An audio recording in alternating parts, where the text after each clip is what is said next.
하나님 아버지 감사합니다.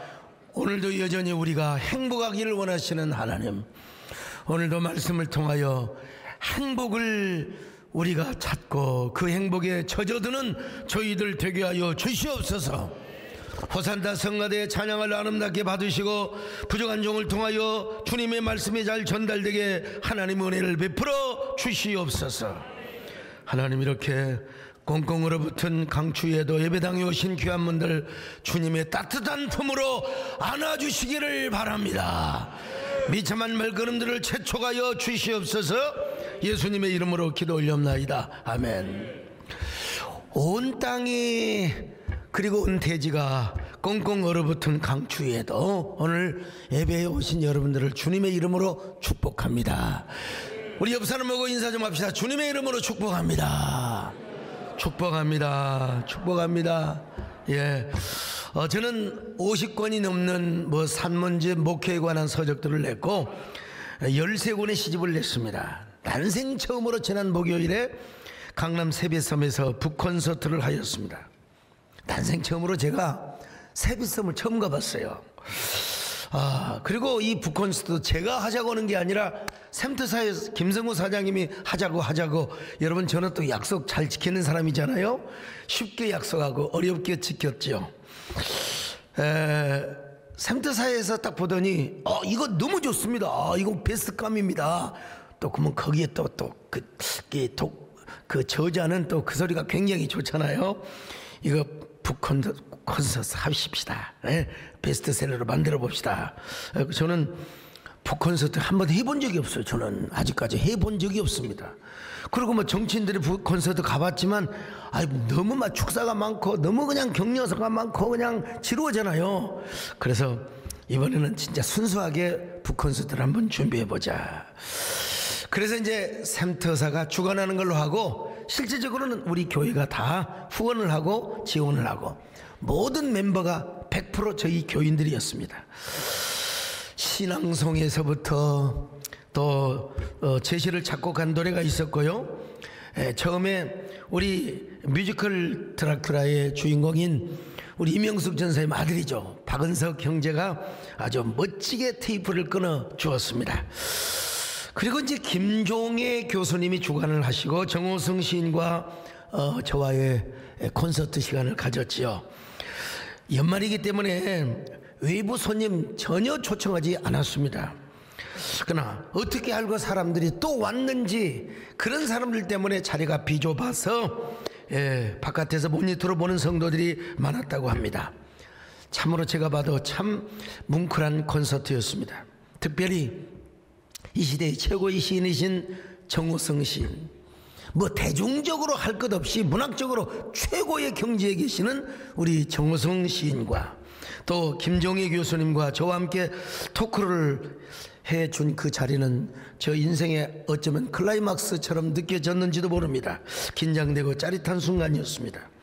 북콘서트가 끝나고 나니까 참 잘했네, 고생을 해도 하긴 잘했네, 그런 생각이 들었습니다. 그 샘터사 우리 김성우 사장님이 참 고마운 마음이 들었고, 외부에서 오신 손님들과 참여한 성도들에게 너무나 감사한 마음이 들었습니다. 이번에는 여러분 정치인 한 명도 초청하지 않았습니다. 사실 우리 남진 장로님 모실까 하려다가 거기서 또 대종가에 부를 수도 없고요. 교계 유명한 지도자들 축사 영상 하나도 여러분 제가 받지 않았습니다. 그런데도 용인시장 이상일 시장님은 비서실장을 보내가지고 또 책을 구해가지고 또 크리스찬 직원들에게 선물로 나누어졌다는 얘기를 제가 들었어요. 참 고맙구나, 감사하구나, 그런 마음을 가졌습니다. 아무튼 순수한 북콘서트였습니다. 북콘서트를 하고 나서 나름 행복한 마음이 들었습니다. 내가 이런 호사를 누려도 되는가, 누려 하라고 하지만 내가 이 문학적 예술적 호사를 누려도 되는가? 나는 평생 하나님만 영광 돌리고 하나님의 이름만 앞세워왔던 삶을 살아왔지 않습니까? 그런데 오늘 성경에 보니까 이거 역시 하나님이 주시는 행복이라고 말씀을 하는 거예요. 자, 전도서 8장 15절을 같이 보십니다. 시작. 이에 내가 희락을 찬양하노니 이는 사람이 먹고 마시고 즐거워하는 것보다 더 나은 것이 해 아래는 없습니다. 하나님이 사람을 해 아래에서 살게 하신 날 동안 수고하는 일 중에 그러한 일이 그와 함께 있을 것이니라. 자, 전도자가 무엇을 찬양하고 있습니까? 하나님이 주신 희락과 기쁨, 행복을 찬양하고 있어요. 근데 어떨 때 사람이 행복하고 기쁘냐? 잘 먹고 그리고 또 잘 마시고 잘 자고, 이것이 인생의 안녕이라는 겁니다. 평강이라는 것입니다. 예수 그리스도 안에서 하고 싶은 일을 하고 사는 것이, 물론 이 모든 것은 하나님이 허락하신 일이어야 하고 그리고 하나님 안에서 이루어져야 되는 일이 되겠지만요, 그렇지만 분명한 것은 이것이 우리가 해 아래에서 사는 날 동안 먹고 마시고 그리고 즐기는 것, 참 이게 하나님의 주시는 행복이고 축복이라는 것입니다. 여러분, 살아가면서 행복하시기를 바랍니다. 오늘 점심도 맛있게 드시기를 바랍니다. 뭐 입맛이 없고 뭐 짠니 싱겁니, 여러분 뭐든지 감사하게 먹고, 여러분 잘 주무시고, 여러분 잘 마시고 행복하게 사시기를 바랍니다. 여러분의 삶의 현장에서 이런 희락과 기쁨이 넘치시기를 축원합니다. 이것이 행복이라고 세상은 알 수 없는 하나님의 선, 이것이 행복이라고 하나님의 자녀로 살아가는, 이것이 행복이라고. 근데 이걸 위해서는 두 가지 전제 조건이 있습니다. 참 부담됩니다. 전제 조건 중에 하나가, 첫 번째는 뭐냐면, 먼저 하나님의 물론 하나님 안에서겠지만요, 왕의 권세와 그 명령을 지키는 삶을 살아야 한다고 말씀하고 있습니다. 자, 전도서 8장 2절로 3절 같이 봅니다. 시작. 내가 권하노라 왕의 명령을 지키라. 이미 하나님을 가리켜 맹세하였음이니라. 왕 앞에서 물러가기를 급하게 하지 말며 악한 것을 일삼지 말라. 왕은 자기가 하고자 하는 것을 다 행함이니라. 솔로몬 이 얘기 들어보세요. 왕 앞에 성질도 내지 말고 꼬라지도 부리지 말고 뒤도 함부로 보이지 말고 순종할 것을 주문하고 있지 않습니까? 왕 앞에서 그냥 화를 내고 그냥 급하게 돌아서지 말고 왕 앞에서 악한 짓을 일삼지 말라는 거예요. 당시 신정주의 상황에서 왕은 자기가 하고자 하는 것이 법이요, 그것이 곧 권세입니다. 여러분, 저는 이 대목에서 참 멈칫거렸습니다. 솔직히 오늘 이 말씀을 어떻게 설명하고 현대적으로 적용해야 할 것인가, 그래서 이 대목을 슬쩍 넘어가 버릴까, 에이 이 대목은 내가 언급하고 지나가 버릴까, 이런 생각도 했습니다. 여러분, 내가 정말 30수년 목회하면서 이 설교하기가 참 부담스러운 게, 진짜 설교하기 싫었다니까 이 본문 가지고, 솔직히 말해서. 그러나 하나님의 종이 되어가지고 어떻게 그냥 지나칠 수가 있느냐는 말입니다. 어떻게 하나님의 말씀을 무시하고 그냥 지나갈 수가 있느냐는 말입니다. 오늘 본문은 분명히 왕의 명령을 지키는 자는 불행을 겪지 않을 것이며 지혜로운 사람은 왕의 명령을 잘 듣고 행하며 어떤 일에도 악한 일을 꾀하지 않는다고 하였습니다. 잘못하면 왕의 진노로 인하여 그 사람에게 화가 임할 수 있다는 거예요. 이런 신앙을 가진 사람이 누구였습니까? 다윗 왕이었습니다. 다윗이 보기에도 사울은 엉터리 같은 왕이었습니다. 엉터리 같은 왕을 넘어서 미친 인간이었습니다. 이거 정신병이요. 이 정신질환 있고 이 사탄에게 씌어갖고 있는 사람 끌어내야 마땅합니다. 인간적으로.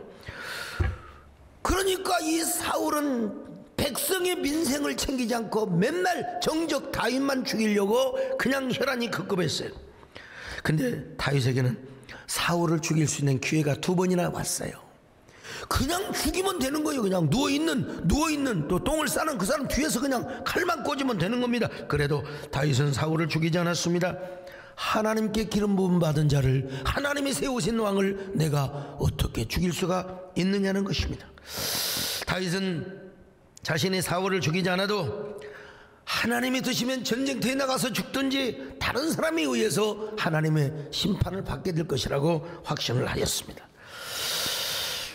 우리 성경 한번 확인해 볼까요? 사무엘상 26장 9절로 11절 시작. 다윗이 아비새에게 이르되 죽이지 말라. 누구든지 손을 들어 여호와의 기름 부음 받은 자를 치면 죄가 없겠느냐 하고, 다윗이 또 이르되 여호와께서 살아계심을 두고 맹세하노니 여호와께서 그를 치시리니 혹은 죽을 날이 이르거나 또는 전장에 나가서 망하리라. 내가 손을 들어 여호와의 기름 부음 받은 자를 치는 것을 여호와께서 금하시나니. 이건 다윗은 자신의 소신이 아니라 신앙의 원칙이었습니다. 여러분, 신앙의 원칙. 아마 여러분 중에 독일의 신학자 본헤퍼라는 신학자를 모르는 사람이 없을 거예요. 한동안 떠들썩 얼마나 우리 국민들의 그 귀 속에 익히 들렸던 사람 아닙니까? 그는 히틀러가 유대인을 600만 명이나 죽는 것을 볼 수가 없었습니다. 또한 목사들만 해도 수만 명을 죽였어요. 목사들을 말 안 듣는다고 죽였어요. 이때 본헤퍼는 아주 행동주의적이고 실천적 영성으로 가득 찼습니다. 이러한 때에 하나님의 백성들은 밤낮 기도만 하고 있어서야 되겠는가? 죽은 자들을 위로하고 장례식이나 치러주는 것이 목회는 말인가? 어떻게 저런 미치광이에게 운전대를 맡길 수 있단 말인가? 그는 깊은 고민에 빠졌어요. 그러다가 결단을 합니다. 미친 자에게 운전대를 맡길 수가 없다. 저는 미친 히틀러는 반드시 죽여야 한다. 그러면서 히틀러 암살 계획을 세웠습니다. 본헤퍼는 히틀러 암살을 합리화하기 위해서 다음과 같은 비유를 듭니다.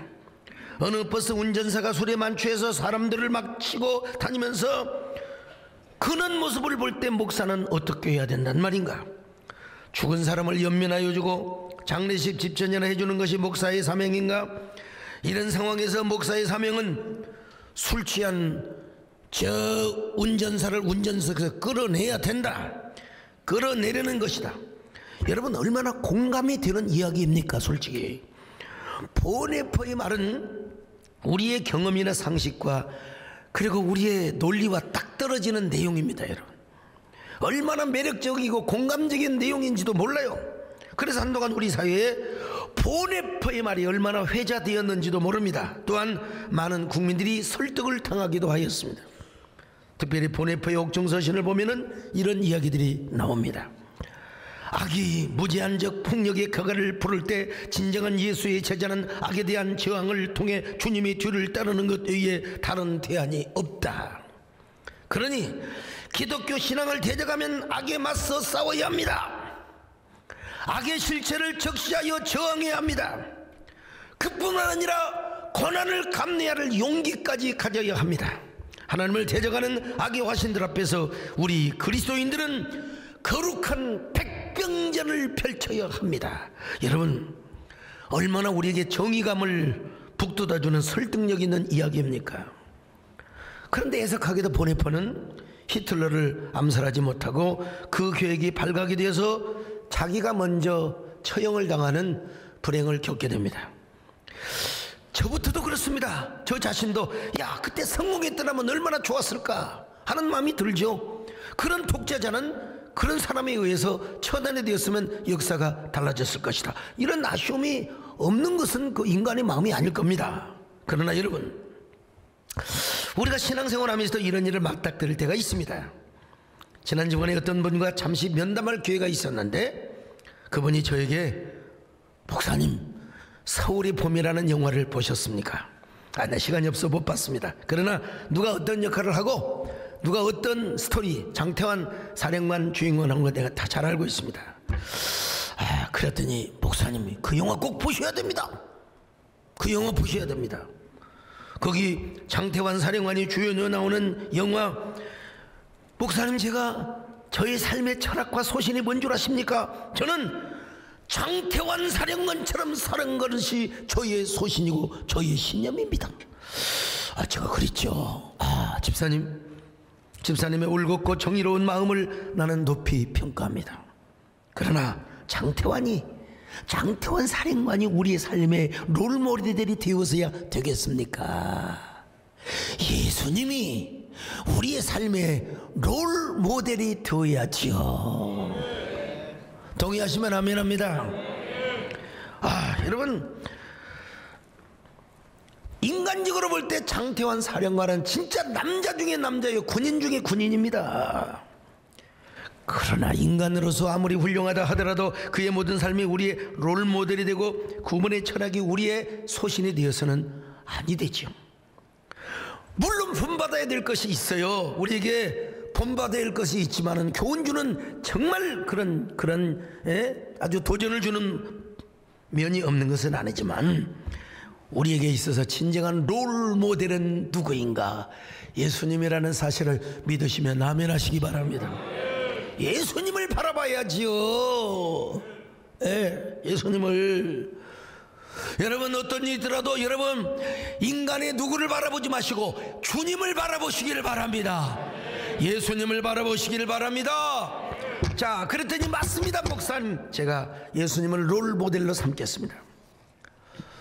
여러분, 우리 예수님은 어떤 삶을 사셨습니까? 예수님은 하나님의 사람이 되어 오신 분입니다. 하나님의 아들로서 얼마든지 이 땅에 오셔서 여러분 체제를 전복시킬 수 있어요. 로마 황제 원로원 그 시스템을 다 바꿀 수 있어요. 지진이 나게 할 수도 있고 재앙이 나올 수도 있고. 헤로드 왕, 우리 예수님이 비판은 하셨지만 하나님은 그 체제를 인정하시면서 예수님은 그 안에서 복음을 전하며 하나님 나라를 세우셨던 것입니다. 당시에 정치체제를 인정하면서도 하나님의 복음으로 하나님의 나라를 세워나갔다는 것이죠. 그 체제와 틀 안에서 오히려 예수님은 베드로를 향하여 뭐라고 말씀하셨습니까? 칼을 든 자는 칼로 망하리라. 이런 말씀을 하다 보면 어떤 사람은 항의할 수 있어요. 목사님, 너무 비겁한 소리가 아닙니까? 그래서 저도 설교하기 싫었다니까요. 저도 구약 선지자들은 얼마나 왕을 향하여 책망을 하고, 맞습니다 여러분. 그렇지만 왕의 권위와 왕정 제도의 시스템 자체를 부인한 것이 아니요, 왕이 하나님의 명령에 불순종하고 교만하고 오만한 것들을 지적하고 책망했던 것이지 체제를 전복했던 것은 아닙니다. 선지자가 가서 비수를 꽂고 그리고 왕을 죽였던 선자는 아무도 없습니다. 왕의 권위를 인정하면서도 그 권위에 도전하지 않고 하나님의 뜻바깥에서 하나님께 불순종한 그 왕을 책망하였죠. 쓴소리를 하였죠. 사도 바울도 마찬가지입니다. 로마서 13장에서 위로부터 나온 권력에 복종하라고 했지 않습니까? 하나님이 세우셨기 때문이라는 거예요. 로마서 13장 1절입니다. 시작. 각 사람은 위에 있는 권세들에게 복종하라. 권세는 하나님으로부터 나지 않음이 없나니 모든 권세는 다 하나님께서 정하신 바라. 그 번입니까? 디모데 전서 2장 1절로 2절에서는 또 이렇게 말씀합니다. 같이 봅니다. 시작. 그러므로 내가 첫째로 권하노니 모든 사람을 위하여 간구와 기도와 도고와 감사를 하되 임금들과 높은 지위에 있는 모든 사람을 위하여 하라. 이는 우리가 모든 경건과 단정함으로 고요하고 평안한 생활을 하려 함이라. 자, 여러분, 사도 바울도 사실 그랬습니다. 어떤 상황 속에서도 유대인 왕이나 그리고 로마 황제를 암살할 계획을 한 번도 가져본 적이 없었습니다. 악한 왕이 되었건 선한 왕이 되었건 하나님이 세우신 왕이고 하나님의 대리 통치자로 여겼기 때문에 그렇습니다. 시간이 흘렀습니다. 어거스틴과 칼빈도 교회와 국가의 관계에서 국가라는 기관은 하나님의 세상의 통치 대리 기관으로 보았습니다. 그래서 국가에 복종하는 것은 하나님의 다스림과 권위에 복종하는 것으로 여겼습니다. 물론 국가가 불의의 권력을 행할 경우에는 맹목적으로 죄악 자체까지 복종하라고 언급하지는 절대로 않습니다. 그러한 죄 자체는 불복종의 가능성을 언급하였죠. 그래서 주기철 목사님은 신사참배를 거부하여 그 무수한 고통을 당하였고, 오늘날 우리도 여러분 포괄적 차별금지법을 여러분 우리가 생명을 다하여 순교적 각오를 가지고 여러분 막아내 왔지 않습니까? 근데 이렇게 하면서 우리에게 중요한 건 뭐냐? 암살적 기도보다는 더 중요한 것은 하나님의 복음을 가지고 하나님의 나라를 세워가는 것입니다. 그러면서도 비록 악한 정보를 할지라도 내 자신의 힘으로 체제 전복을 하려는 시도를 하는 것보다는 우리가 먼저 하나님께 기도하고 하나님의 뜻을 분별하며 그리고 하나님의 심판을 우리가 기다릴 필요가 있다는 것이죠. 여러분 실망스러운 생각이 드시지 않습니까? 그러나 여러분 다시 묻습니다. 인간이 세운 설득력 있는 논리와 이론과 상식을 따르는 게 맞습니까? 아니면 성경의 교훈을 따르는 게 맞습니까?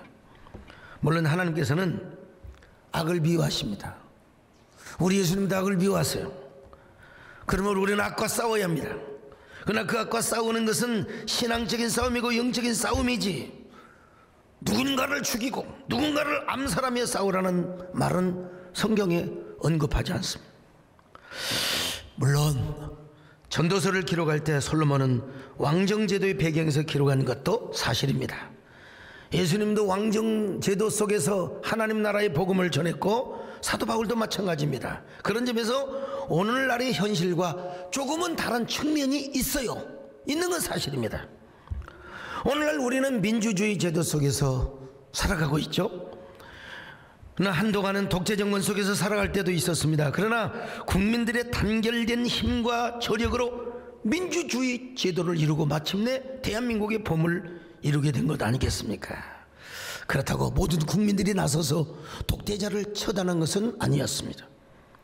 더구나 신앙인들이 앞장서서 독재자를 죽이고 그를 끌어낸 것은 아니라고 봐야 되겠죠. 부하들끼리 싸우다가 독재자를 죽이고 훗날 국민들의 탄견될 힘을 합하여 마침내 대한민국이라는 봄의 계절을 맞이하게 된 거죠. 그러면 오늘 보면은 왕정시대의 특수적 배경에서 기록된 말씀이기는 하지만 그래도 개인의 행복을 위해서는 왕의 권위에 복종하라, 이 사실만큼은 인정해야 한다는 것이죠. 이걸 오늘날로 적용을 한다면 오늘날 대통령이나 위정자들이 마음이 안 든다고 우리가 그리스도인들이 먼저 앞장서서 암살 계획을 한다든지 이런 시도를 하는 것은 여러분 성경적이지 않다는 것입니다. 민주주의에는 여러 가지 방법과 제도가 있지 않습니까? 일부 예배 때 여러 가지 열거를 했더니 그건 좀 빼주면 어떻겠습니까? 이런 사람이 있어서 민주주의는 다양한 방법이 있는 것입니다. 그리고 나중에는 여러분 표로 심판을 하게 되는 거죠. 우리가 앞장서서 살인을 계획하다가 고난 나가지 말라고 성경은 분명히 말씀하고 있다는 사실을 아셔야 됩니다. 이걸 우리 교회 안에서도 적용할 수 있죠. 교회 지도자가 정말 마음이 안 들 때가 있죠. 의협심이 강한 어떤 사람은 강단에서 설교하고 있는 목사를 끌어내려 막 어떤 사람 이단 협착을 쳐가지고 종회할 때도 막 그런 사람 보이더라고. 내가 그런 걸 안 당하기 위해서 열심히 운동하고 있습니다, 여러분요. 몇 사람이 와도 그냥 다리 갖다, 그리고 옆에 우리 유장로님 계셔요. 초크로 돌려버려.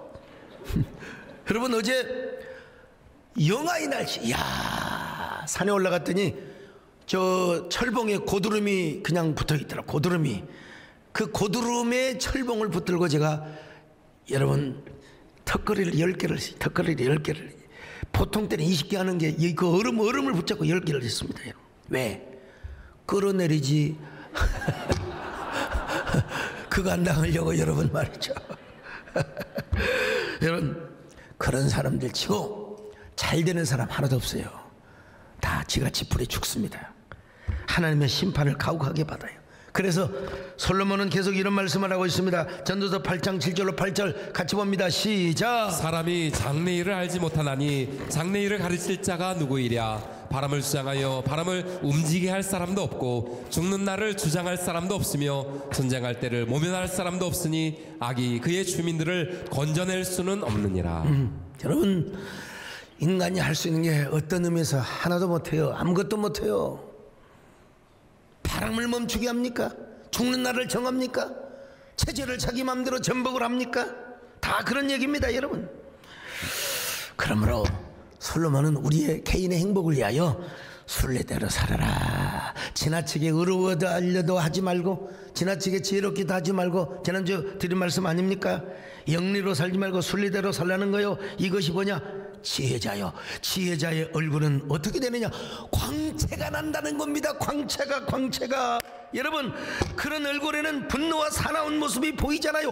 광채가 나요. 자, 전도서 8장 1절입니다. 시작. 누가 지혜자와 같으며 누가 사물의 이치를 아는 자이냐? 사람의 지혜는 그의 얼굴에 광채가 나게 하나니 그의 얼굴에 사나운 것이 변하느니라. 지혜자의 얼굴에는 얼굴에 광채가 난다 이 말이요. 저는 교육자 수레 중에서도 정말로 짬을 내어서 지난 수요일 날 이명박 전 대통령님의 서예전을 다녀왔습니다. 가보니까 이야, 정말 이명박 대통령 그 서예 대단하더라고요. 그 어려움을 당하는 순간에도 그 서예를 하면서 마음을 다스렸다고 하지 않습니까? 자, 그런데 거기 가서 보니까 사람들이 저한테요 딱 와가지고 뭐라고 한 줄 아십니까? 목사님, 어쩌면 목사님 얼굴에서 광채가 나요. 더 젊어지셨네. 세상에 10년 전보다 더 젊어지셨네. 여러분, 이거 제가 믿어도 되나요? 여러분 동의하세요? 저 진짜 얼굴에 광채가 나요? 아이, 뻥이지. 무슨 광채가 나. 광채는 안 나고 때깔은 나지요. 때깔은. 여러분, 다시 전도서 8장 1절을 다시 봅니다. 시작. 누가 지혜자와 같으며 누가 사물의 이치를 아는 자이냐? 사람의 지혜는 그의 얼굴에 광채가 나게 하나니 그의 얼굴에 사나운 것이 변하느니라. 참, 이 옆 사람 보시고 인사 좀 하세요. 어쩌면 그렇게 광채가 나세요? 어쩌면 그렇게 때깔이 반짝반짝거리세요? 한번 해봐요. 여러분, 지혜자가 되시기를 바랍니다. 여러분 얼굴에 막 빛이 나시기를 바랍니다. 광채가 나시기를 바랍니다. 언제나 행복한 사람이 되시기를 바랍니다. 이것이 나의 행복이라고 세상은 알 수 없는 하나님, 이것이 행복이라고 하나님의 자녀로 살아가는 이것이 행복이라고. 여러분 행복하게 살아가시기 원하시면 아멘 하시기 바랍니다. 또 하나의 전제가 있어요. 이제는 마음이 걸리는 게 없습니다. 이제 또 하나 전제가 있는데 뭐냐? 우리 삶 속에 부닥치는 부조리 때문에 상처를 받지 않고 그럴수록 하나님을 바라보라는 거예요. 그럴수록 이 세상에는 우리가 원하지 않는 부조리가 너무나 많거든요. 자, 전도서 8장 11절로 12절 같이 봅니다. 시작. 악한 일에 관한 징벌이 속히 실행되지 아니하므로 인생들이 악을 행하는 데에 마음이 담대하도다. 죄인은 100번이나 악을 행하고도 장수하거니와. 여러분, 얼른 보면요 악하게 사람들이 더 잘 돼. 아유, 세상에 어쩌면 하나님이 징벌도 안 내리고 저렇게 죄를 100번이나 1000번이나 지어도 잘만 사는가. 그래서 시편 73편을 보면 아삽이라는 시인이 그런 고백을 합니다. 악인들이 너무 번성하거든요. 자기는 여호와를 잘 섬기는데. 자, 73편 2절로 3절을 봅니다. 시작. 나는 거의 넘어질 뻔하였고 나의 걸음이 미끄러질 뻔하였으니 이는 내가 악인의 형통함을 보고 오만한 자를 질투하였음이로다. 죽을 때 고통도 없이 죽네 세상에. 자, 73편 8절 봅니다. 시작. 그들은 능욕하며 악하게 말하며 높은 데서 거만하게 말하며. 얼마나 거만한지요. 재물도 막 늘어나요. 12절입니다. 시작. 볼지어다 이들은 악인들이라도 항상 평안하고 재물은 더욱 불어나도다. 그래서 아삽이 얼마나 실망했는 상처받았어요. 몸과 마음이 쇠잔해졌어요. 하나님 어떻게 그럴 수 있어요? 저렇게 약한 사람들에게 왜 벌을 주지 않습니까? 그런데 성전에 들어가다가 뭔가를 깨달았어요. 아하, 이거구나. 아하, 이걸 유식한 말로 뭐라 하면 유레카라고 그래요. 나만의 유레카. 아하, 유레카. 여러분 저만 이렇게 들뜨지 말고 같이 한번 해봐요. 자, 아하 유레카. 하나도 유레카가 아니다. 다시 한번 해봐. 가슴에 아하 나만의 유레카. 자, 성서에 들어가서 한번 73편 17절입니다 시작. 하나님의 성소에 들어갈 때야 그들의 종말을 내가 깨달았나이다. 자, 종말을 깨달아서 보니까 한동안은 잘 되는 것 같아요. 저 병통하고 오래 살고 저 죽을 때 저 고통도 없는 것처럼 보이는 측면이 없지 않아 있으나 대부분은 아니라는 거야. 다 졸지에 망하고 졸지에 다 패망하더라는 겁니다. 그래서 그는 여러분 그들의 전멸을 바라보면서 하나님 앞에 회개하고 깨달았습니다. 그가 깨달은 게 뭔 줄 아십니까? 아무리 악인이 형통하고 아무리 잘 되는 것처럼 보일지라도 그러나 다 전멸을 하더라는 거요. 패망에 이르더라는 거요. 파멸에 이르더라는 거요. 이걸 뭐요? 아사비가 깨달았어요. 이것이 뭐냐? 아하 나만의 유레카였습니다. 자, 유레카를 읽어봅시다. 28절입니다 시작. 하나님께 가까이함이 내게 복이라. 내가 주 여호와를 나의 피난처로 삼아 주의 모든 행적을 전파하리이다. 무엇입니까 여러분? 나만의 유레카가 무엇입니까? 아하 하나님을 가까이 하는 것이 내게 복이 됨이니라. 아하 하나님만을 섬겨야 되는구나. 아하 하나님만을 가까이 해야 되는구나. 오늘 이 말씀이 여러분의 가슴에 박히시기를 바랍니다. 여러분 각인되시기를 바랍니다. 어떤 일이 있어도 아하 하나님을 가까이 해야 되겠구나. 다른 거 다 잊어먹어도 아하 이건 안 잊어먹을 거요. 나만의 유레카 하나님만을 가까이 하면 내게 복이라. 오늘 본문으로 돌아옵니다. 본문이 그 말씀을 하고 있어요. 자, 전도서 8장 12절로 13절 같이 봅니다. 시작. 죄인은 100번이나 악을 행하고도 장수하거니와 또한 내가 아노니 하나님을 경외하여 그를 경외하는 자들은 잘 될 것이요 악인은 잘 되지 못하며 장수하지 못하고 그날이 그림자와 같으리니 이는 하나님을 경외하지 아니함이니라. 쫄딱 망한다는 거요. 악인들은 다 망한대요. 오늘 본문뿐만 아니라 세상의 부조리에 한번 실족을 했던 사람이 있었어요. 누구냐면 하박국 선지자입니다. 하박국. 어느 가정에 신방 가서 하박국서를 찾으라니까 한 3분 40초 걸리더라. 일단 하박국이 신약에 있는지 구약에 있는지를 몰라요. 한참 찾아서 내가 페이지를 가르쳐줬죠. 하박국, 호박국을 생각하면 금방 떠올라. 하박국. 자, 하박국 1장 2절로 3절을 같이 봅니다. 시작. 여호와여 내가 부르짖어도 주께서 듣지 아니하시니 어느 때까지리이까. 내가 강포로 말미암아 외쳐도 주께서 구원하지 아니하시나이다. 어찌하여 내게 죄악을 보게 하시며 패역을 눈으로 보게 하시나이까. 겁탈과 강포가 내 앞에 있고 변론과 분쟁이 일어났나이다. 당시 이스라엘은 바벨론이라는 강대국에 완전히 지금 침략 포위당해 있어요. 그래 이제 조금 있으면 약탈을 당하고 이제 재물을 빼앗기고 이제 나라가 망하고 성이 무너지고 그러면 성전도 무너질 거예요. 그러면 하나님 우리는 어디서 예배를 본단 말입니까? 어디서 예배를 드린단 말입니까? 하나님이 살아계신다면은 도대체 저 악인들을 왜 그냥 둔단 말입니까? 그렇지만 하박국 선지자가 여러분 하나님의 성전에 들어가서 아하 하고 또 여러분 나만의 유레카 하박국의 유레카를 깨닫게 됩니다. 바로 그것은 무엇이냐?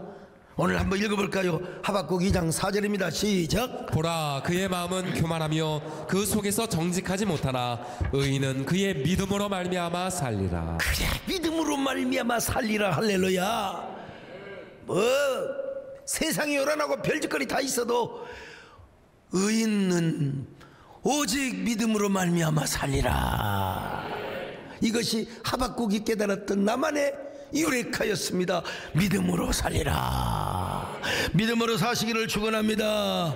그뿐입니까 여러분? 여호와로 말미암아 기뻐하고 즐거워하고 감사하라고 말씀하지 않습니까? 하박국 3장 18절입니다. 시작. 나는 여호와로 말미암아 즐거워하며 나의 구원의 하나님으로 말미암아 기뻐하리로다. 그러니까 여러분 아무리 뭐 세월이 어떻게 흐르고 뭐 정치가 어떻고 정권이 어떻고 저떻고 해도 우리는 너무 한탄할 필요가 없어요, 여러분. 우리가 바라보아야 할 분이 계십니다. 그분이 바로 누구냐? 하나님이라는 사실입니다, 여러분. 그분 때문에 우리는 슬퍼하지 않습니다. 한탄하지 않습니다. 소망을 갖습니다. 기뻐합니다. 여러분, 악인진 특세하고 불법이 아무리 가득하다 할지라도 여러분, 우리는 원망하거나 실족할 이유가 없습니다. 잠 못 이룰 이유가 없어요. 그런 것 가지고. 여러분, 왜 요즘 세상에 좋은 소면제도 있고 그런데 왜 잠을 안 자요? 밤이면 잠을 자야지, 여러분. 전도서 8장 16절 같이 봅니다. 시작. 내가 마음을 다하여 지혜를 알고자 하며 세상에서 행해지는 일을 보았는데 밤낮으로 자지 못하는 자도 있도다. 못 자는 사람 없어요. 우리 교회 집사님 남편은 워낙 술을 좋아해요. 워낙 술을 좋아해요. 얼마나 술을 좋아하는지. 근데 꼭 술집에 가서 집에서 마십니다. 집에서만. 술만 드시면 술이 취해가지고 뭐라고 하는 줄 아세요? 아유, 우리 손 목사님은 건강하셔야 되는데 어찌하스게 우리 목사님 건강해야 되는데 그러고 잠을 안 자고. 아유, 술을 드시면 잠을 주무셔야지 왜 손 목사 걱정을 해요? 우리 목사님 잘 자야 되는데. 저는 이런 말씀 앞에 참 이따금씩 임하는 불면증, 아이고 이거 아무 쓰잘데기 없는 이야기구나. 우리가 아무리 지혜가 있어도 내일 일을 몰라요. 잠 못 자면 걱정할 필요가 없다는 거예요. 자, 전도서 8장 17절입니다. 시작. 또 내가 하나님의 모든 행사를 살펴보니 해 아래에서 행해지는 일을 사람이 능히 알아낼 수 없도다. 사람이 아무리 애써 알아보려고 할지라도 능히 알지 못하나니 비록 지혜자가 아노라 할지라도 능히 알아내지 못하리로다. 자, 저도 코로나 기간에 더 총회장 연합기관을 섬기면서 얼마나 잠 못 드는 세월들을 많이 겪었는지 몰라. 다 부질없는 거예요, 사실은. 우리 교회 어느 집사님은 2초 커트 하나 둘 하면 코코코라 그런대요. 그냥 정말 어떻게 3초도 아니고 2초 컷이에요. 근데 그분한테 기도해달라고 그랬어. 아까 2부 예배 때 일단 2초는 그만두고 한 2분 만에 좀 잠들게 해달라고 오늘 악수하면서 그런 얘기를 나눴습니다만은, 연합기관 하나 하는 것도 인력으로 되는 게 아니요. 이제 구조가 다 맞춰가고 있습니다. 그렇게 원했던 구조 제가 뿌려놓았고 정서적인 하나가 이루어졌으며 마지막 구조화 시스템은 내년에 그것도 아마 봄 안에 이루어지게 될 겁니다. 사람이 그 인력으로 되는 게 아니요. 그리고 내일 일을 우리가 알지 못합니다. 다 하나님이 정하신 때가 있는 겁니다. 뿌린 자가 있고 거둔 자가 있으며 심을 때가 있으면 날 때가 있고요, 뿌릴 때가 있으면 거둘 때가 있는 겁니다, 여러분. 그러니까 우리가 뭐냐, 너무 그런 거 이제 스트레스 받지 말고 좀 행복하게 살라는 거예요. 좀 누리며 살라는 거예요. 누리며 살라는 거예요. 자, 전도서 8장 15절 시작. 이에 내가 희락을 찬양하노니 이는 사람이 먹고 마시고 즐거워하는 것보다 더 나은 것이 해 아래는 없습니다. 하나님이 사람을 해 아래서 살게 하신 날 동안 수고하는 일 중에 그러한 일이 그와 함께 있을 것이니라. 많은 분들이요, 기독교를 금욕주의적 종교로 생각을 해요. 그런 부분이 일면 없는 건 아닙니다. 그래서 수도원적 영성이 있어요. 또 다른 종교가, 모든 종교는 전부 힌두교를 비롯해서 그냥 고행, 참선, 수행을 해야만이 다시 인간으로 태어난다고 말이지. 에이 참, 여러분, 우리는 진정한 진리가 성령인 줄로 믿습니다. 하나님이 누리라고 하잖아요. 하나님이 행복을 누리며 살래요. 그렇다고 지옥 가는 게 아니요. 하나님 주신 것은 누릴 수 있어야 돼요. 누리다가 천국 가면 얼마나 좋습니까? 근데 우리 인생 자체를 누리라 그 말은 아니죠. 성경 전반을 볼 때 하나님으로 인하여 누리는 즐거움, 하나님 때문에 누리는 행복, 하나님으로 말미암아 누리는 이런 희락. 그래서 로마서 5장 2절에도 이렇게 말씀합니다. 자, 같이 읽습니다. 시작. 또한 그로 말미암아 우리가 믿음으로 서 있는 이 은혜에 들어감을 얻었으며 하나님의 영광을 바라고 즐거워하느니라. 여러분, 그러므로 여러분은 예수 그리스도 안에서 인생의 풍요를 누리시기를 바랍니다. 하나님이 주시는 즐거움과 기쁨과 행복을 누리며 사시기를 바랍니다. 특별히 여러분, 연말연시에 하나님의 은혜가 있기를 바랍니다.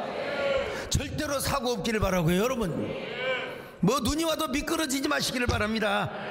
나는 특별히 여러분, 성탄절에 이런 기쁨이 여러분에게 가득하시기를 바랍니다. 화이트 크리스마스가 되었든 아니면 어떤 크리스마스가 되었건, 근데 이번 성탄절은요, 월요일입니다. 월요일. 나는 주일날 예배 보고 이제 또 이제 스키장에 가서 성탄절날 크리스마스 캐롤을 들으면서 성탄절에 가서 말이요, 즐거움을 누릴까, 이런 걱정이 조바심이 듭니다. 스키장에 가서 오 스키프, 오 스키프, 스키프, 오 스키프. 아셔요? 뭔 건지? 아, 참. 목사님, 저는 주일날 예배 드렸으니까 성탄절은요, 저기 스키장에 가서 즐길 거예요. 여러분, 하나님이 사람이 되어서, 참, 하나님이 사람이 되어서 우리를 구원하시고 우리 죄 문제를 해결하시려고 이 땅에 오신 그 예수님을 오시는 그날을 우리가 경배해야 되지 않습니까? 우리만 오는 게 아니라 여러분, 별들을 초청해 와야 됩니다. 할렐루야. 하나님의 사랑받는 별들을. 자, 노래 한번 할까요? 기쁘다 구주오션 만백성아 온종일 다 찬양하여, 다 찬양하여, 다 찬양하여.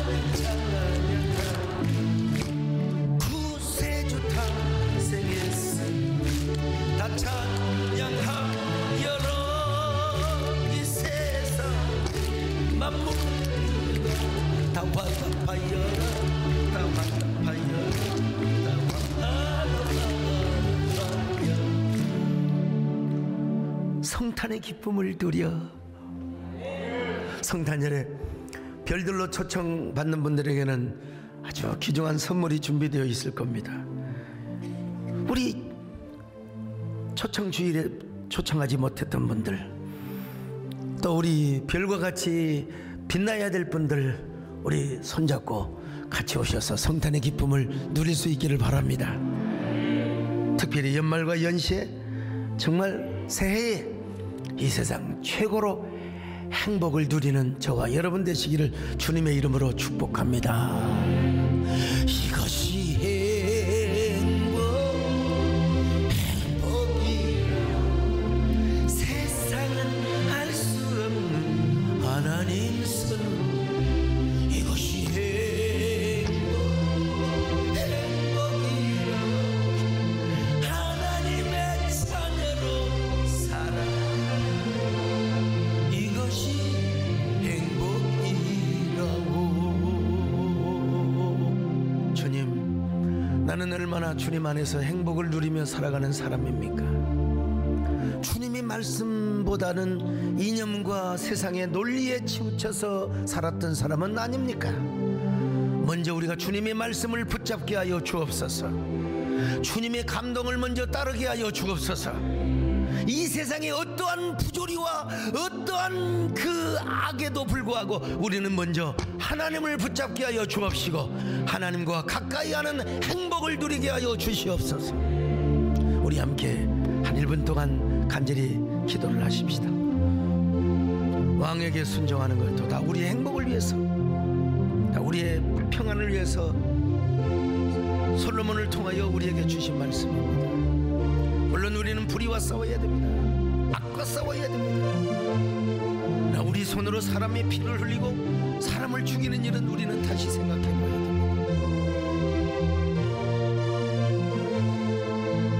그 어떤 부조리와 그 어떠한 악 속에서도 우리는 하나님의 신실하심을 믿고 찬양해야 됩니다. 하나님을 가까이 하는 것이 우리의 복입니다.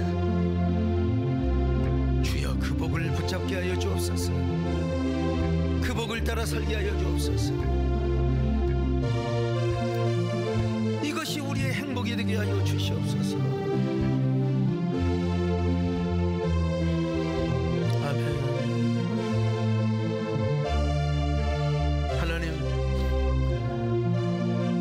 하나님의 말씀을 먼저 붙잡게 하여 주시고 우리의 롤모델은 이 세상에 누구가 아니라 우리 주님이 되게 하여 주시옵소서. 아기 예수로 오신 예수님이 우리의 삶의 롤모델이 되게 하여 주시옵소서. 어떤 부조리가 판을 치고 어떤 악이 득세한다 할지라도 우리는 하나님을 먼저 바라보게 하시고 하나님과 가까워지게 하여 주시옵소서. 연말연시에 우리에게 화평과 희락과 행복과 안녕의 축복을 허락하여 주시옵소서. 예수님의 이름으로 기도드리옵나이다. 아멘.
안녕하세요. 21교구 노현님 권사입니다. 분당이었던 남편의 직장 때문에 서울에서 용인으로 이사를 온 저는 가까운 교회를 찾고 있던 중 딸의 친구 엄마였던 집사님의 전도로 분당 구미동에 있던 세해된 교회를 다니게 되었습니다. 하지만 시아버지의 갑작스러운 암 진단으로 제가 병원에 있어야 할 시간이 많아지면서 주일 예배를 온전히 드리지 못했고 지친 마음에 교회와 점점 멀어지게 되었습니다. 그러던 중 세대된 교회가 죽전으로 이사를 오면서 저도 다시 교회를 다니기 시작했고 내 집 마련의 꿈을 이루기 위해 오포에 있던 아파트를 계약하게 되었습니다. 그런데 집을 계약하고 이사를 앞둔 상황에서 갑자기 남편이 실직을 당하는 큰 시련이 닥쳤습니다. 예상치 못한 고난 앞에서 연약했던 제 믿음은 바로 무너졌고 절망과 좌절감에 예배를 드릴 힘조차 생기지 않았습니다. 텅 빈 제 마음은 예배를 드려도 은혜를 받지 못했고 오히려 목사님의 설교와 행동 하나하나를 판단하는 강팍한 마음이 들어 괴롭기만 했습니다.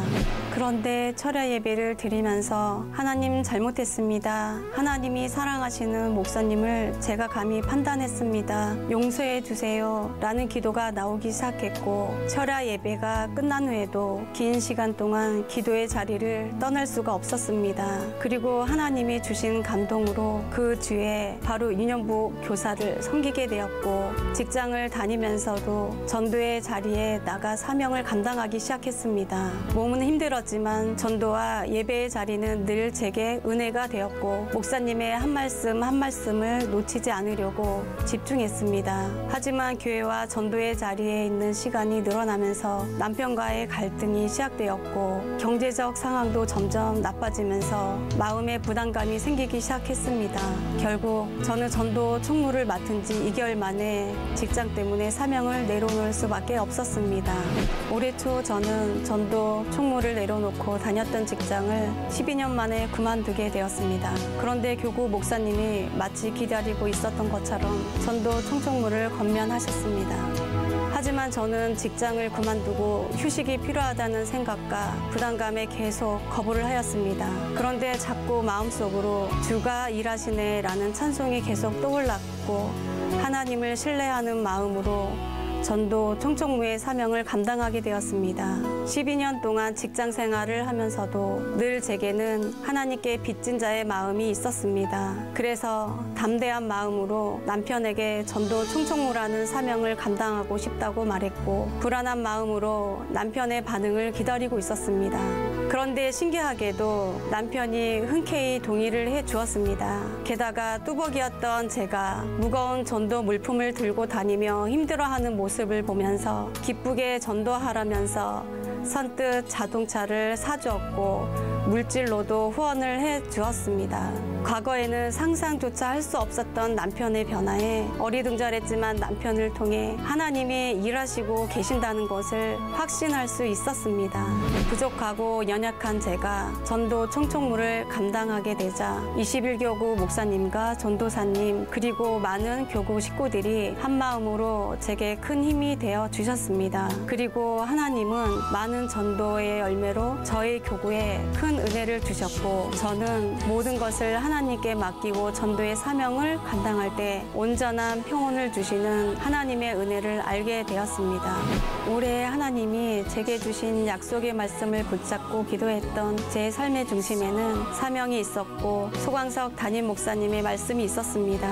그래서 저는 2024년 하나님이 제게 주실 약속의 말씀과 사명을 기대하며 다가올 신년 축복성회를 준비하며 기도하고 있습니다. 사명을 내려놓았던 제 연약했던 믿음을 다시 사명의 자리로 인도해 주시고 합력하여 선을 이루게 해주신 하나님께 모든 영광을 올려드립니다. 감사합니다.